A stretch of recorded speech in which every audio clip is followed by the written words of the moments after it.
So I was born in Huntsville, Alabama, which is funny because I was actually born on a business trip. My parents were actually living in Toronto at the time, so if Daddy didn't have to go to Huntsville, I would have been Canadian. I started dancing when I was 4.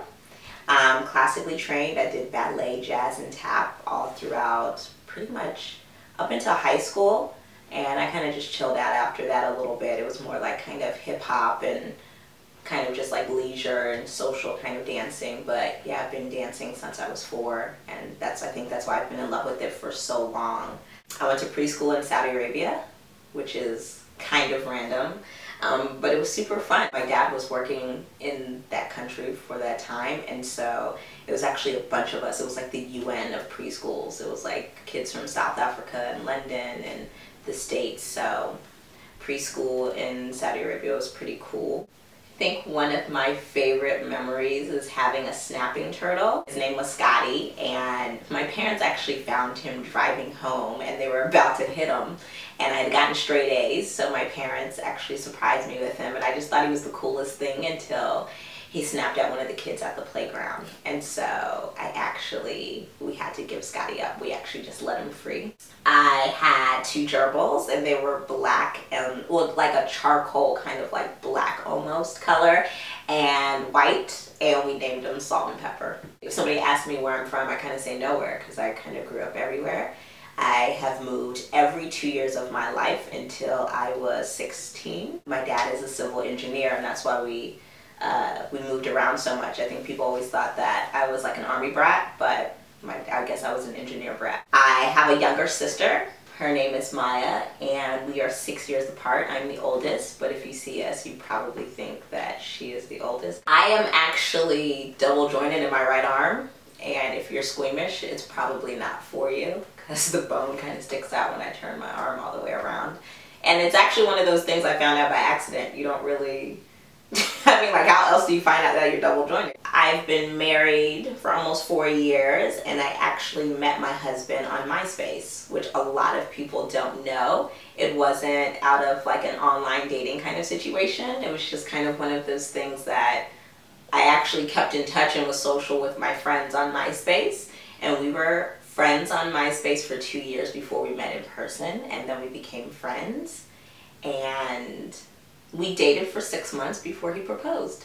My mom always jokes around and calls me a potato because my favorite food is French fries. I just love them so much. And when I was little, for whatever reason, I guess because they would taste better, I wanted them closer to my taste buds. I can't tell you why, but I would always take the French fry and like put it in like the back of my mouth. I don't know, to savor the flavor.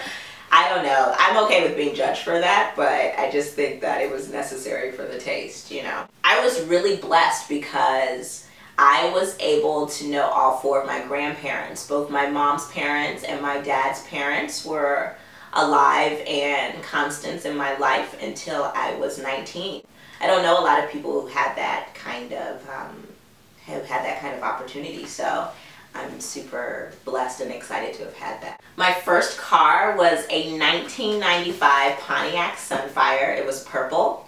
My dad bought it from an auction, and my parents, we had just had a house built when I graduated high school, and they like said they were going furniture shopping, and they came back from furniture shopping, and only my mom was driving, and usually when my parents are together, my dad always drives.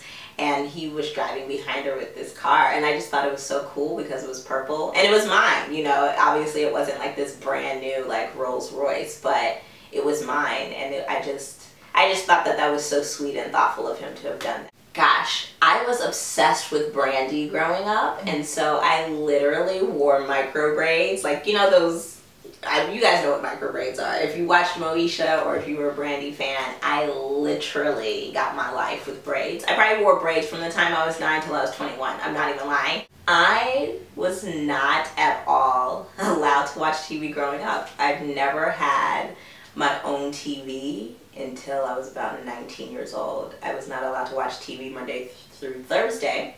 I would only be able to watch it on Friday till Sunday at like 8 o'clock. And then, you know, during the school year, I pretty much had to follow suit. You know, I got it all out of my system when I was out and about in the summertime. But yeah, Monday through Friday, I could not watch TV according to my parents' rules. Because I did not watch TV a lot, I actually ended up becoming a really big music fan. My dad always bought me every single year, I would say, throughout middle school and high school. I actually always had a brand new stereo, so I was always listening to music really loud, and I've always really, really been into music. And I think that's also how I discovered that I could sing. When I discovered I could sing, there was like one song from a commercial that I would always sing, and it was the Coca-Cola song. The sun will always shine, the birds will always sing.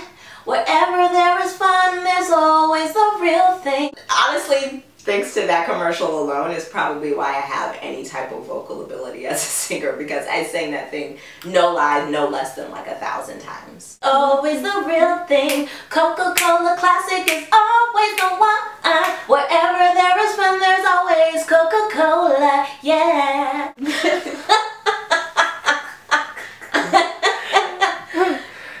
I've never been arrested, which is, I think, a plus. So, which is funny though, because in one of my internships, you know, a girl asked me that, and she was just so baffled that I had never been arrested, and I was just like, no, my life's together. I actually I've lived in probably like 4 different countries, and I've been to over 7 or 8 of them, and the furthest west I've been in the United States is Houston, Texas. So we have to change that. If I can meet any celebrity, to be completely honest, it would probably be Kerry Washington. She's just so... I think she's just like one of those... I mean, aside from being obsessed with Scandal, I just kind of think that she's one of those actresses that I grew up with, like seeing her perform in Save the Last Dance, and then, you know, watching her every Thursday. I would just kind of like to know a little bit more about her journey, and, you know, if she wants to give me any of Olivia Pope's quotes. Probably my favorite celebrity of all time, like, because I think everybody has that one person.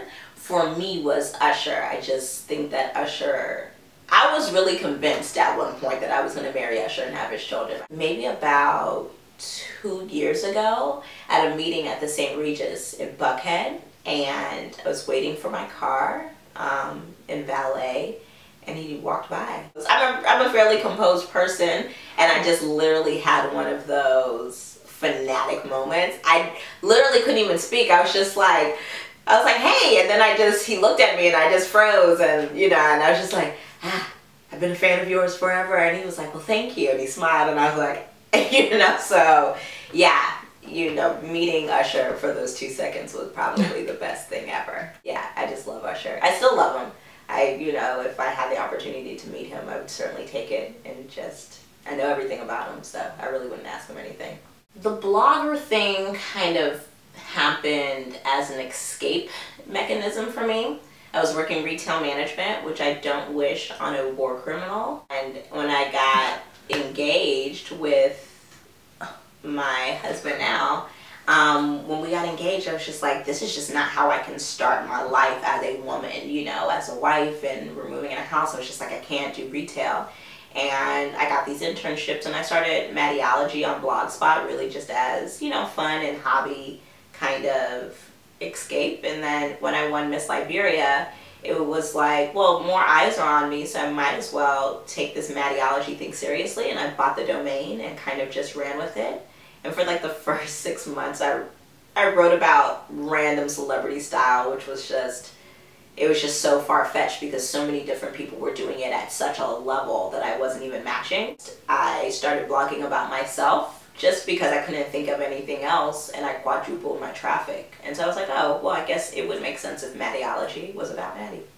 As much as I love music, the first concert I had ever been to in my life was in 2007, and it was the Justin Timberlake Future Sex Love Sounds concert at Phillips Arena here in Atlanta. Similar to now, I like to run my mouth, and so in 7th grade I was talking and yapping away, and the bell rung, so obviously I was late for class. All of a sudden, this force just pulled me, and I was just like dragging, like I was just like a rag doll, and I was just like, and I didn't know what was happening. I was just like, what? It was happening so fast, I just didn't know what was happening. And so finally, I end up at my class, And the teacher is like, what's going on? And it turns out that, of course, the tallest kid in school was in my class.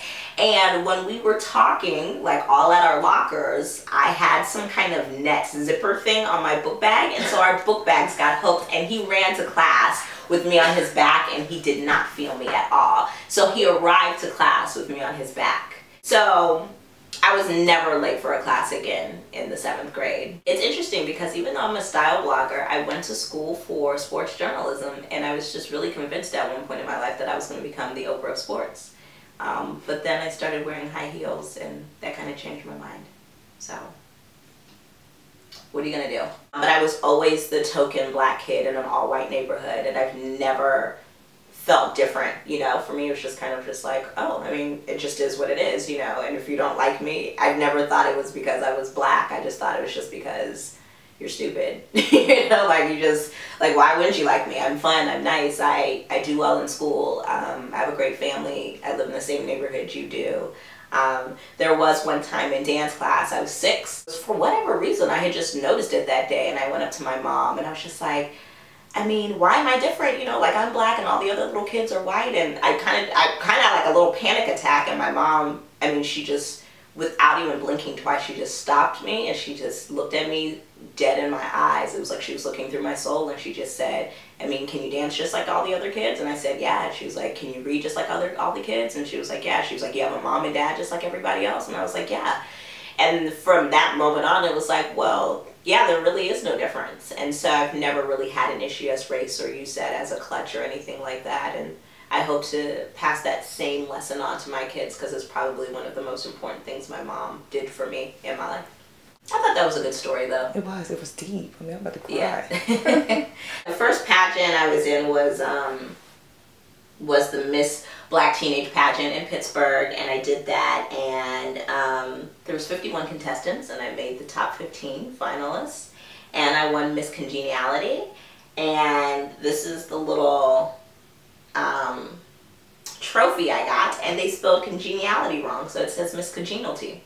So I guess you win some and you lose some, and I lost the I in congeniality, or congeniality. I have been in a total of 3 pageants, and I've won 2 of them, but in every single pageant that I've been in, I've won Miss Congeniality. So I would like to think that I'm a decent human being, according to others. In 2009, I won Miss Liberia, Georgia, and about 4 weeks later, I won Miss Liberia, USA, and then 6 weeks later after that, I got married. So 2009 was a very busy year for me. That's it.